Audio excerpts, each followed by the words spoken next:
Hello student, good morning. आपका mathematics zone में स्वागत है। आज क्लास 12th की एनसीईआरटी की एक्सरसाइज 1.1 का क्वेश्चन नंबर 1 सॉल्व करेंगे। तो आज आपके सबसे पहले क्वेश्चन ये है, determine whether each of the following relation are reflexive, symmetric and transitive. आपको ये पता करना है कि जो इन्होंने नीचे जो क्वेश्चन में first, second, third, fourth question दे रखे हैं, उनमें से जो रिलेशन इन्होंने डिफाइन कर रखे हैं वो रिलेशन रिफ्लेक्सिव है, सिमेट्रिक है या ट्रांजिटिव है, ये आपको शो करना है। तो वो आप कैसे शो करोगे? देखिए, जैसे आपके पास ये क्वेश्चन है, relation R in the set ए।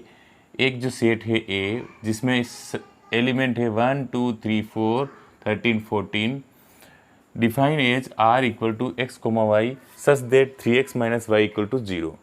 तो इसका सॉल्यूशन इस तरीके से होगा कि आप सबसे पहले आर की जो कंडीशन दे रखी, ये रही आपकी condition 3x minus y equal to 0। इस कंडीशन के अकॉर्डिंग आप आर सेट बनाइए सबसे पहले। तो आर क्या होगा आपके पास? आर एक सेट बन जाएगा। आर में x comma y, first element x को रिप्रेजेंट करता है, सेकंड एलिमेंट y को रिप्रेजेंट करता है, ऐसा ये r आपको कह रहा है क्वेश्चन के अकॉर्डिंग। तो फर्स्ट एलिमेंट x, अब ये x आया कहाँ से? ये x आपके पास इस सेट से लेना पड़ेगा, a से।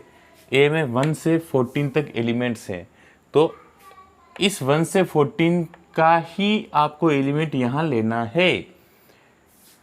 इससे बाहर के क्राइटेरिया में आप एलिमेंट नहीं ले सकते हो। इस सेट में 1 2 3 4 5 6 7 8 9 10 11 12 13 14, बस ये 14 एलिमेंट्स में से कोई एक एलिमेंट आप x की जगह पुटअप कर सकते हो। तो जो रिजल्ट आएगा वो y इक्वल टू आएगा, और y भी आपका a से ही बिलोंग करेगा। y की वैल्यू भी a को एक्सीड नहीं करनी चाहिए। मतलब कि यहाँ पर y की वैल्यू 15 अगर आ जाती है तो वो आपके पास वैल्यूएबल नहीं होगी, वो आपके पास इस सेट को डिफाइन नहीं करेगी। तो आपको a इक्वल टू सेट में ये एलिमेंट है। अब आपके पास r के इक्वल टू ये कंडीशन है। तो ये कंडीशन क्या है? देखो, इस कंडीशन को यहाँ डिफाइन करते हैं कि देखिए 3x minus y is equal to 0 है, तो minus y is equal to क्या हो जाएगा? माइनस का 3x, और माइनस से माइनस कैंसिल आउट हो जाएगा, y इक्वल टू क्या आ जाएगा? 3x। तो आपके पास कुल मिलाकर ये कंडीशन आर सेट में बन रही है कि x की क्या वैल्यू रखेंगे? जो y की वैल्यू आ जाएगी। x की वैल्यू आप 1 रखिए, 1 इस सेट से बिलोंग कर रहा है, बिल्कुल कर रहा है, तो 1 रखिए, तो y की वैल्यू 3 हो जाएगी। तो आपके पास r में ऑर्डर पेयर बन जाएगा 1,3। x की वैल्यू 1 रखने पर y की वैल्यू 3 आई, फिर कोमा, फिर दूसरा ऑर्डर पेयर क्या बनेगा? x की वैल्यू 2 पुटअप कीजिए, y की वैल्यू 6 आ जाएगी। तो x की वैल्यू 2 पुटअप कर दी, y की वैल्यू 6 आ गई। फिर आपके पास x की वैल्यू 3 पुटअप कर दीजिए, y की वैल्यू 9 आ जाएगी। इसी तरीके से x की वैल्यू 4 पुटअप कर दीजिए, y की वैल्यू 12 आ जाएगी। और इसी तरीके से आप x की वैल्यू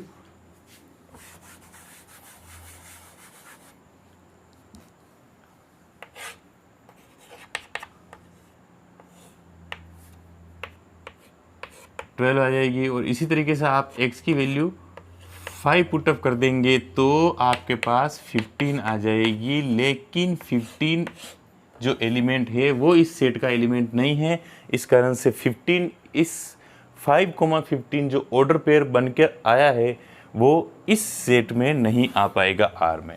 तो आपके पास क्या आ जाएगा? आपके पास मेन रिलेस आर जो सेट आ जाएगा, वो सेट स्टूडेंट सिर्फ और सिर्फ ये आ जाएगा।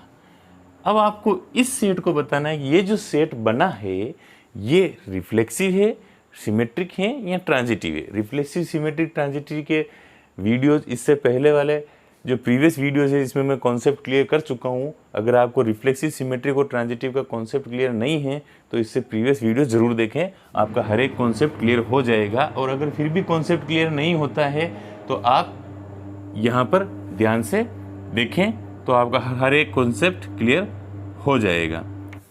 तो R इक्वल टू आपके पास ये ऑर्डर पेयर आ गया। अब ये रिफ्लेक्सिव है नहीं है, तो आप क्या लिखोगे यहाँ पर? For reflexive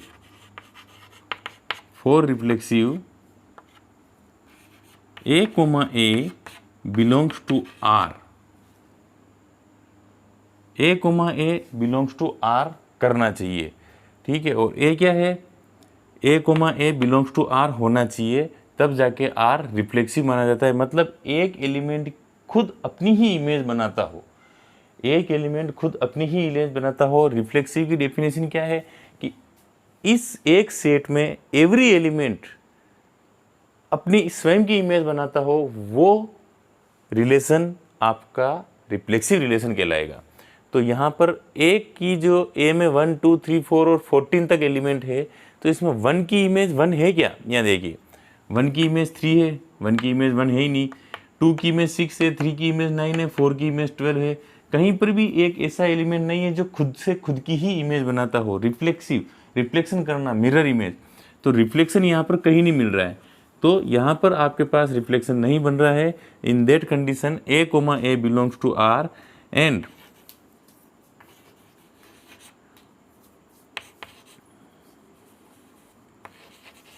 in R there is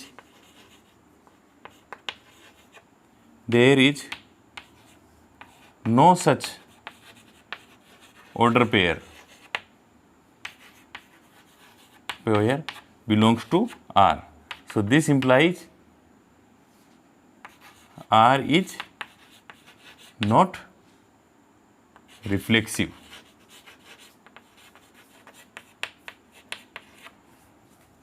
ठीक है। एंड इन आर आर मतलब इस सेट के बारे में बात कर रहे हैं, there is no such order pair belongs to R. इस तरह से कोई ऑर्डर पेयर आर से बिलोंग नहीं कर रहा है, सो आर इज आपके पास रिफ्लेक्सिव हो जाएगा।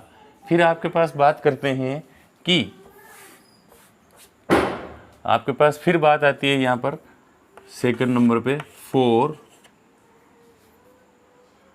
Transit for symmetric.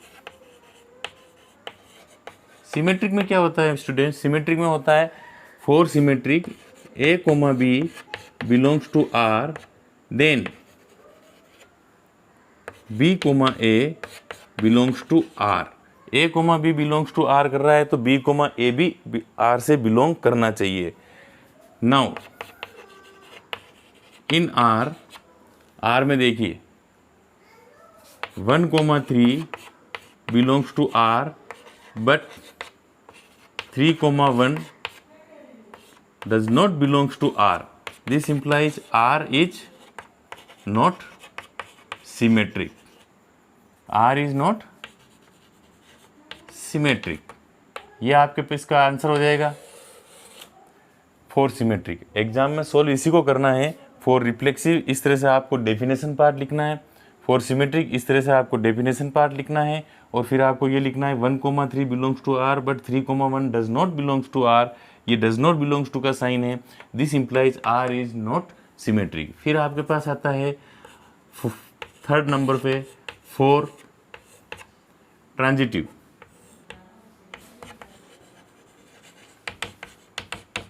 For transitive आ जाता है, तो फॉर ट्रांजिटिव किसे कहते हैं कि A comma B belongs to are and B, C belongs to R.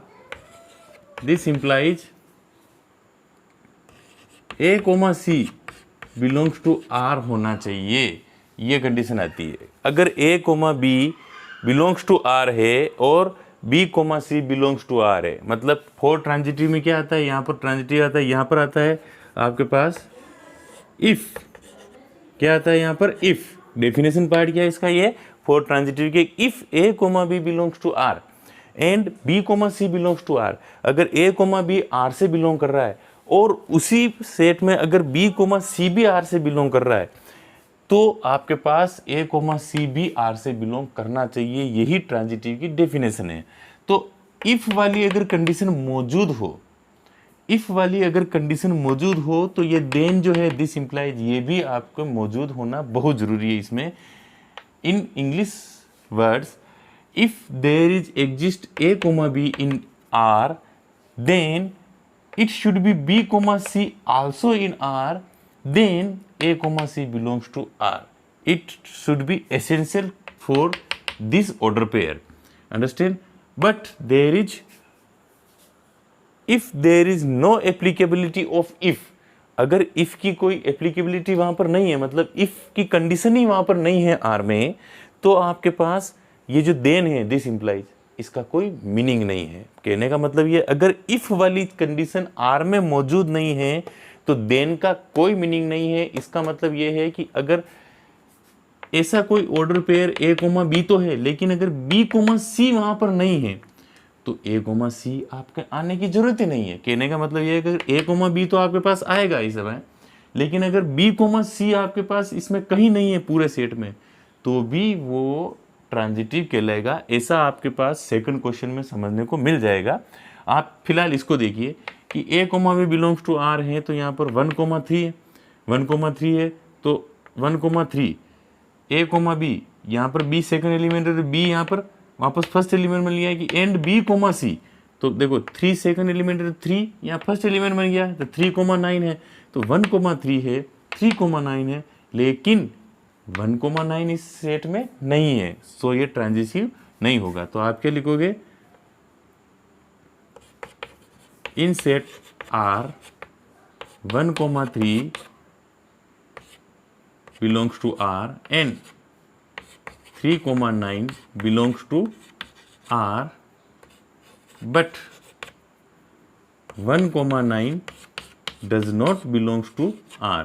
This implies R is not transitive. Not transitive. आप इसको राइट डाउन कर लीजिए। इसके बाद सेकंड क्वेश्चन की ओर प्रोसीड करते हैं। फिलहाल इसको राइट डाउन कर लीजिए।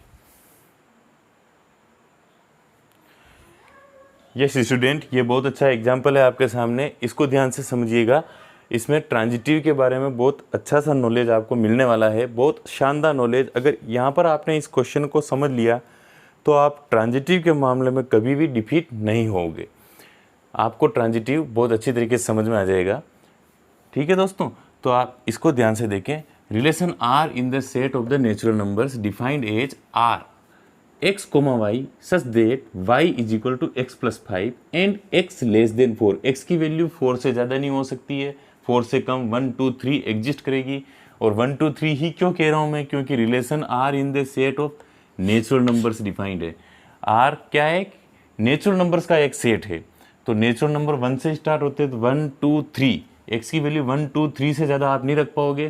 तो आपके पास एक आर सब सेट बन जाएगा। आर क्या बन जाएगा, आर इस तरह से बन जाएगा ऑर्डर पेयर कि x की वैल्यू आप 1 रखोगे तो y की वैल्यू 6 आ जाएगी, x की वैल्यू यहाँ 2 रखोगे तो y की वैल्यू 7 आएगी आपके पास, और x की वैल्यू यहाँ पर 3 रखोगे तो y की वैल्यू आपके पास 8 आ जाएगी। That's all. 4 आप रख नहीं सकते हो क्योंकि आपको कंडीशन ही ये दे रही कि x लेस देन 4। नाउ अब आपको यहाँ पर क्या प्रूव करना है, 4 फर्स्ट कंडीशन, 4 रिफ्लेक्सिव, 4 रिफ्लेक्सिव। आपको डेफिनेशन पार्ट लिखना है सबसे, a, a belongs to R, a, a R से बिलोंग्स होना चाहिए। और a क्या है, a, a जो ऑर्डर पेयर है वो आर से बिलोंग करना चाहिए। और a क्या है आपके पास, a बिलोंग्स टू सेट का एलिमेंट है, relation R in the set of n of natural number. तो एक सेट है n जो नेचुरल नंबर का सेट है, उसमें a, a belongs to R, जो ये r जो सेट है इसमें a, a order pair belongs to r करना चाहिए। इसमें a, a ऐसा ऑर्डर पेयर आना चाहिए जो r से बिलोंग करे। और a क्या है, a belongs to n, a n से सेट बिलोंग्स करता है, a क्या है, n से बिलोंग करता है। तो ये तो आपका डेफिनेशन पार्ट हो गया। अब आप इसको सॉल्व करना है आपको। 4 reflexive, a, a belongs to r और a belongs to n, but in r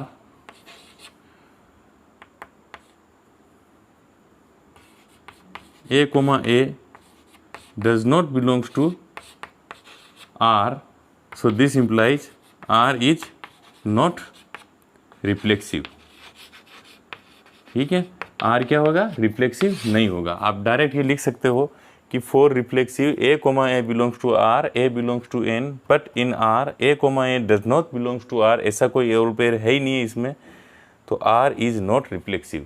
फिर आपके पास आता है सेकंड में 4 सिमेट्रिक। सिमेट्रिक की डेफिनेशन क्या है आपके पास, a, b belongs to R, then b, a b आपके पास आर से बिलोंग करना चाहिए, और ए बी क्या है, A comma B belongs to N, A comma B N से बिलोंग करते हैं। ए कोमा बी किससे बिलोंग करते हैं, आपके पास नेचुरल नंबर से बिलोंग करते हैं। तो A comma B, A B, A comma B आपके पास ए और बी, तो 1 और 6, 1 और 6 यहाँ है, बट ये जो 6 है ये बी यहाँ पर फर्स्ट एलिमेंट बन रहा है वापस। इस ऑर्डर पेयर में बी सेकंड एलिमेंट है, तो इस ऑर्डर पेयर में बी फर्स्ट एलिमेंट बन रहा है। तो आप सबसे पहले देखो कि यहाँ पर 6 आपके पास सेकंड एलिमेंट बन गया, तो इसका रिफ्लेक्शन मतलब जैसे जैसे 1,6 है, ये ऑर्डर पेयर है, तो ये आपके पास मिरर है, तो आपके पास 6,1 इस तरह से मिरर इमेज बननी चाहिए। मिरर बिल्कुल कांच के सामने खड़े होते हैं, जो दिखता है ना वो इमेज बननी चाहिए, उसको सिमेट्रिक बोलते हैं। A comma B belong to B comma A, ये आपके पास सिमेट्रिक ऑर्डर पेयर हो गया। ए 1,6 इक्वल टू 6,1, इसे कहते हैं सिमेट्रिक। तो आपके पास बिल्कुल सिमेट्रिक ऑर्डर पेयर आ जाना चाहिए। इस तरह से सिमेट्रिक ऑर्डर पेयर आएगा तो ही आप उसको क्या कह पाओगे, मिरर इमेज कह पाओगे। और ये मिरर इमेज कहीं बन नहीं रही है। ए कोमा बी 1,6 आ गया, 6,1 नहीं आ रहा है, 2,7 आ गया, 7,2 नहीं आ रहा है, 3,8 आ गया, तो 8,3 नहीं है। तो आप ये तो हो गया डेफिनेशन पार्ट। अब इसका डेफिनेशन पार्ट लिखने के बाद आप इसको ऐसे लिख सकते हो, but 1,6 belongs to R, but नहीं लिखो, नाउ 1,6 बिलोंग्स टू आर। अब लिखो but 6,1 does not belongs to R. This implies R is not symmetric. ठीक है, ये आपके अब आपके पास ट्रांजिटिव समझने में आपके पास बहुत अच्छा सा एग्जाम्पल है ये। इस एग्जाम्पल से ट्रांजिटिव की डेफिनेशन बड़ी अच्छी तरीके से समझ में आ जाएगी आपको। ट्रांजिटिव किसे कहते हैं, आप पहले इसका डेफिनेशन पार्ट लिखिए। Third, for transitive, for transitive क्या डेफिनेशन पार्ट होता है, देखिए a comma b for transitive आपके पास आता है if a comma B belongs to are and b comma c belongs to r, then this implies a comma c b belongs to r करना चाहिए। For transitive की बात करते हैं। यहाँ एक बात ध्यान रखिए स्टूडेंट कि फॉर ट्रांजिटिव में if a comma b belongs to r, अगर a कोमा b r से बिलोंग कर रहा है और b कोमा c भी r से बिलोंग कर रहा है, तो आपके पास a कोमा c r से बिलोंग करना चाहिए। मैं वापस रिपीट कर रहा हूँ, इसको ध्यान से सुनना कि अगर इफ मतलब अगर ए कोमा बी आर से बिलोंग कर रहा है और बी कोमा सी भी आर से बिलोंग कर रहा है, तो ए कोमा सी भी आर से बिलोंग करना ही चाहिए, वरना वो रिलेशन ट्रांजिटिव नहीं कहलाएगा। लेकिन किस कंडीशन में नहीं कहलाएगा, जब ए कोमा बी तो हो लेकिन बी कोमा सी भी होने पर यह कंडीशन आनी चाहिए। लेकिन ए कोमा बी होने पर अगर बी कोमा सी नहीं है, ए कोमा बी तो है पर बी यहाँ पर, जैसे यहाँ पर A first element and B second element है, तो किसी ऑर्डर पेयर में बी फर्स्ट एलिमेंट बन गया, बी का रिलेशन किसी और के साथ है, ए की इमेज बी है और बी की इमेज किसी और के साथ है, ऐसी कंडीशन हो तब आपके पास ये कंडीशन आनी चाहिए कि ए की इमेज सी के साथ होनी चाहिए। ठीक है, तो अब जाके ये ट्रांजिटिव होगा। लेकिन अगर ए की इमेज बी है और बी की कोई और इमेज है ही नहीं, बी कहीं है ही नहीं आपके पूरे रिलेशन में, तो भी वो रिलेशन ट्रांजिटिव होगा, क्योंकि बी किसी और के साथ इमेज बना ही नहीं रहा। अगर बना ही नहीं रहा तो फिर ये कंडीशन फेल हो जाती है कि ये कंडीशन लागू हो ही नहीं रही है, और जब ये कंडीशन लागू नहीं हो रही तो इफ का कोई मीनिंग नहीं है। तो अगर इफ ही एप्लीकेबल नहीं है तो देन का कोई मीनिंग नहीं है। तो यहाँ पर देखिए 1,6 तो है, 1 की इमेज 6 के साथ है, लेकिन 6 की इमेज किसी और के साथ नहीं है, 6 कहीं पर फर्स्ट एलिमेंट नहीं है। 2 की इमेज 7 है, लेकिन 7 किसी भी ऑर्डर पेयर की फर्स्ट इमेज नहीं है, फर्स्ट एलिमेंट नहीं है। 3,8 है, तो 8 किसी भी ऑर्डर पेयर का फर्स्ट एलिमेंट नहीं है। मतलब ये इफ वाली कंडीशन एप्लीकेबल ही नहीं हो रही है, तो इस देन का कोई मीनिंग नहीं है। इसलिए ये जो रिलेशन है ये ट्रांजिटिव कहलाएगा। अंडरस्टैंड, इसको बहुत ध्यान से आप समझ चुके हो। अब इसको आपको लिखना जरूरी है। कैसे लिखेंगे आप कि यहाँ देखिए कि नाउ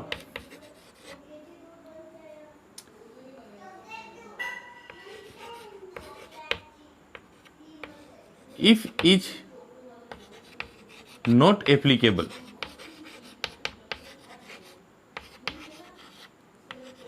इन आर, इफ में now if is not applicable in R, if मतलब इफ को इन्वर्टेड कोमा में लिख दीजिए आप कि if is not applicable in R, if R में एप्लीकेबल नहीं है, this implies 1,6 belongs to R but 6, this implies, इसको आप यूं लिखिए कि A comma B belongs to R तो है, A comma B belongs to R तो है, but B comma C does not belongs to R, this implies R is transitive, R is transitive. तो यहां पर इसको ऐसे लिखना है, A comma B belongs to R है but B comma C does not belongs to R है, B comma C R में बिलोंग कर ही नहीं रहा, so this implies R is transitive. तो ये आपके पास बहुत बेस्ट और बहुत अच्छा एग्जाम्पल आया है। इससे आपको ट्रांजिटिव रिलेशन में अब कहीं पर भी डिफीट नहीं खा पाओगे। तो स्टूडेंट आज इतना ही, आज के लिए बस इतना ही। आगे के जो नेक्स्ट क्वेश्चन है वो नेक्स्ट वीडियो में लेंगे। नेक्स्ट वीडियो में और क्वेश्चन आएंगे जिसमें आपके और IQs क्लियर होंगे और अच्छे अच्छे टॉपिक देखने को मिलेंगे। हर एक क्वेश्चन का बेटर IQ देखने को मिलेगा। ठीक है, तो आप इसको सब्सक्राइब और लाइक ज़रूर करें और अपने दोस्तों को शेयर ज़रूर करें ताकि नए नए वीडियोज़ की जानकारी उनको मिल सके और घर बैठे वो तैयारी कर सके। बिल्कुल शेयर करेंगे ना आप, बिल्कुल करना। Thank you very much.